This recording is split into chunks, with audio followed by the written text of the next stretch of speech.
It's time for our Talk of the Town today here on AM 1390 KRFO, and it's a third Wednesday of the month. Mayor should be coming in maybe around 10 o'clock. We'll start things off with the Steele County ADA as we're getting ready for breakfast on the farm on Saturday. And it's a return visit this Saturday. It's coming to the Glenn and Deb Johnson farm outside of Claremont. They were here, I think, 3 years ago. They hosted it, and they're going to do it again this year. And they brought along their foreman, right? Yeah, There this you is go. our Brianna foreman. Klacheski. She's the one that tells you guys what to do, right? Yep, that's right. Your advisor. Yep. Yeah. We can't get her to blush. Oh, No, well. she Oh, won't even smile hardly this morning. Breakfast is coming up Saturday, and then it runs from 8 to noon. It's $5. We'll talk a little bit more about the activities there. But when you were here last time, it was an interesting story because it was, you weren't young kids. You were middle age, and you made the big move from up around Duluth down to Claremont. Take us back to, you're up in Barnum, and boom, you're down in Claremont. What happened? Well, we were living in the city limits up there on farming a dairy farm up there, and they decided they didn't want us around anymore. So we fortunate enough to find a couple down here, and in '93, the April of '93, we packed up 75 cows and our household and moved to Claremont. Talk about the move. I mean, did you get a train, or did you have a big cattle truck and make 10 trips? Or how do you move 75 cattle? Well, actually, we had one semi and two stock trailers. Okay, you got it in And there. between the semi took almost 50 head, and then we had the rest in two trailers. And then there was half a dozen trips with a flatbed for moving equipment and supplies and stuff like that down. So we made several trips beforehand. And then there was a U-Haul truck with the household stuff and another flatbed of extra stuff besides. So there were several trips. Yeah, what flashes in my head, I remember back when I was on the farm, it was the challenge to get the new cow to know what stanchion to go into. Mm-hmm. Did you have 50 of them you had to train, or didn't they go in stanchions? No, they went into a free stall. Oh, okay. But at the same time, they'd never been in a free stall. They'd never been in a parlor. So yeah, the first couple days it was kind of like push and shove.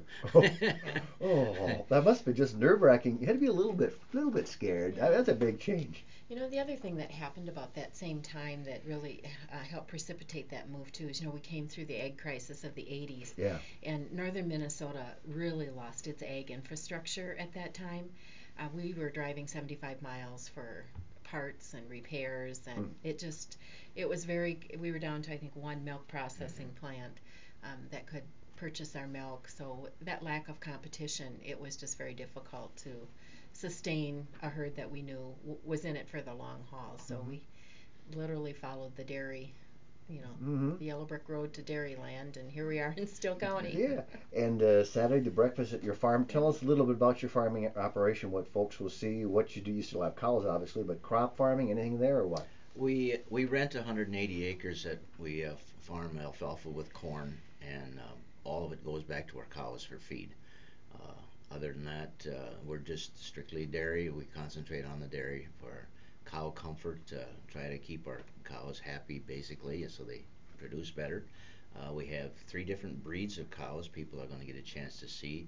Holsteins, of course, are the dominant breed in the nation, but for us that's just half of our herd because we also have the same number of brown Swiss, which people have probably noticed at County Fair the last few years. The brown Swiss numbers have increased dramatically at the fairgrounds, so that's probably our fault. Yeah. Good or bad. We lease a lot of our animals to 4-H kids in the county, and that project has multiplied over several times. And we also have a few Guernseys left, which is what we started with. When I was a kid, I had Guernseys. That's what we started with when we were first married. And up until '88 was our dominant breed. I know my uncle was probably the only brown Swiss farmer up where we came from. He liked them because they were gentle. That's why he liked them. What's the reasons you like the brown Swiss? Well, the same thing. They are the first ones at the bunk to give you a lick. They are very nosy, very friendly. They are the largest cows we have, but at the same time, like you say, they're very gentle, and they just love getting attention. And we should point out it's not just the Johnsons running the whole operation. You have help too. Yeah, John and Kim Klajeski are our partners. They have been now since 2009, and they have 7 children. We have Brianna with us this morning. We're going to try to get her to say a few words. before we're done. She's back here shaking her head like this is not happening. But yes, they've been with us since 2009, and we have a 10-year transition plan, so the next generation will be prepared to take over the operation. Every one of the kids has their own specific duties, or they kind of share it, or how do you do that? Well, they clearly everybody's got their own set of skills and their favorite types of things, but let's just say last night when Glenn was talking about how nosy and friendly the Swiss were when the milking herd got out of the main barn last night, and of course they all ran up to where we were, and we all became cow chasers pretty fast. That's not our favorite job by any stretch of the imagination, but we all chip in when we need to, where we need to. But Brianna, that's with us today, is certainly one of the best calf raisers on the operation, and she can do just about anything she sets her mind to. She's got a brother that's a really good mechanic, and our brother Michael, we call him the chicken man because he's in charge of the chickens on the farm, so that's his specialty, and everybody's got a little bit of something that's important to them. Talk about fair time at the Johnson household. You take like a couple cows, don't you? Yeah, Bree, do you want to come up and tell them about? Nope, she says she's okay, not talking. we aren't going to force her. Yeah, well, county fair is a big deal for us. We host cow camp with Owatonna Community Education. So each summer we do both a rookie camp for kids who get to spend 2 years in rookie camp, just learning about the basic care of a dairy animal. They get to come out and spend a couple of days at the farm, so they really get a good look at what's involved in the daily operations of a dairy. And then it's been so popular that we started Pro Camp, and kids can spend 2 years there as well. And as part of Pro Camp, they get to go to the county fair and show. The American Dairy Association has a youth show on Wednesday of the fair, so they come in for that. And last year I think we had 17 kids showing with us, and we had 45 head of cattle at the fair. So yeah, I don't know how many Glenn must have made 5 or 6 trips. I was going to say, how do you get that? That kind of blew me away. I had no idea anyone would have that many animals at the 45. Well, let's just say it was much easier than we anticipated. It was a lot of fun.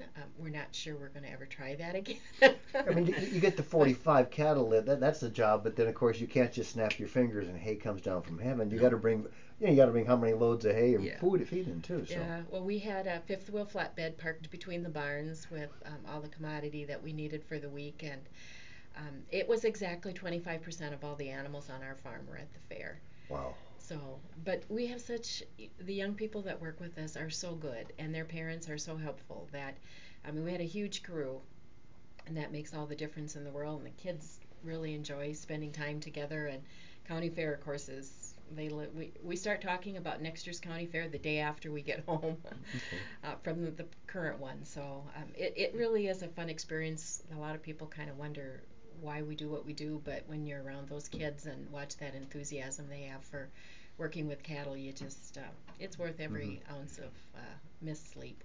Breakfast runs 8 to noon. The free shuttle bus, again, just go to the Steele County Fairgrounds and catch the bus.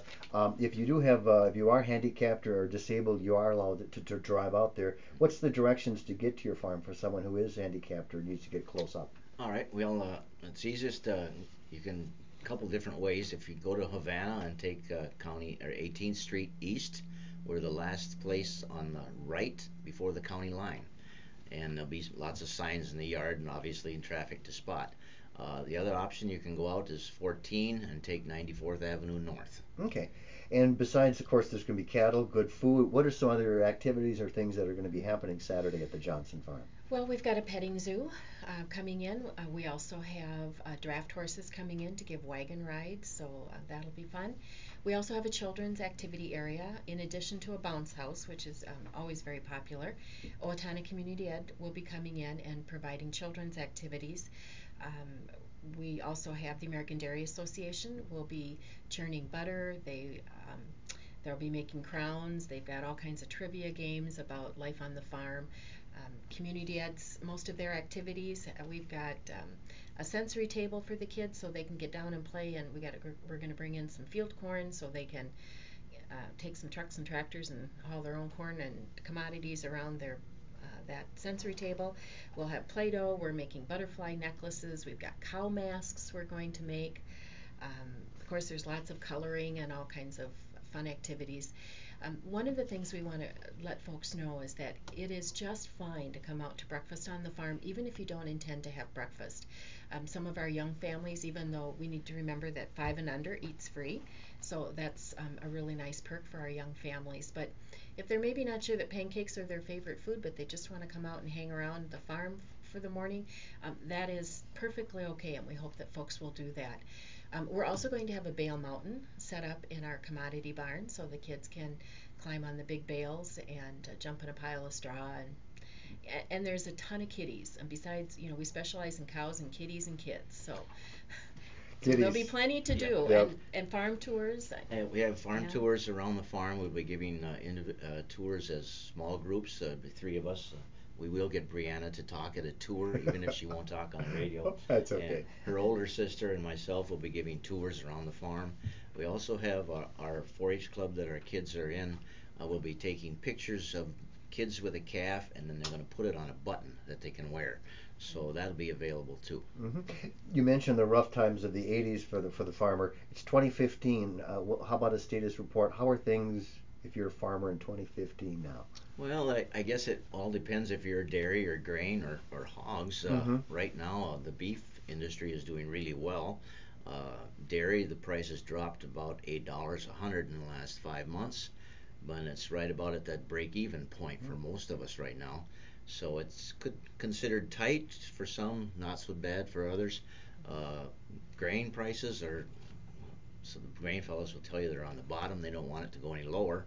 But at the same time, for us who buy all our grain, it's kind of nice. So there's both sides are there. Yeah, you're gonna have differing opinions, I think. Yes. The crops look good all through the county. Wherever you look, the crops look really good. So I think it's going to be a good crop. Okay, I hear that from all the gardeners too, saying it's just like strawberries, just fantastic for all that. We're talking to Deb and Glenn Johnson at Clover Glen Farm as they are going to host the dairy breakfast Saturday. It's 8 to noon. You can catch the shuttle bus starting at 8 o'clock at the Steele County Fairgrounds. Anything else you would like to say in wrapping up about dairy or dairy days or the farm breakfast as we wrap it up, folks? Anything else? Well, we just hope folks will come out and spend the morning. We're going to hold this rain or shine. We are ready to go. We'll have plenty of places to stay dry, even if it does. We do get a few sprinkles, and gravel's being hauled in as we speak, so there will be nice dry pathways for folks to get out and see the cattle and their habitat and just spend some time learning about how milk is produced here in the great state of Minnesota. Let's give Brianna one last chance. Just go up to the mic and say, boo. Why don't you come and introduce yourself? Just say, what's your first name? Brianna. Yeah, and Brianna, who's your favorite cow? Fall. And what do we know about Fall? What breed is she? Brown Swiss. Does she have any calves? Yes. And what's the calf's name? Flutter. So we have Fall and Flutter, and then you also own one more. Red Holly. Yep, Red Holly. What's your favorite part of working on the farm? Probably just trying to feed the new calves. Yep. On her 11th birthday, which she just celebrated, she delivered a calf all by herself. Wow. She was up checking on what we call the close-up pen, and one was calving, and instead of coming for help, she did it herself, and of course we had to take lots of pictures of that momentous moment. So she's truly a farm girl. Okay. She takes after her big sister Michaela. Okay, you can meet these folks again Saturday for the June Dairy Breakfast at Clover Glen Farm, and that's our Talk of the Town for today here on AM 1390.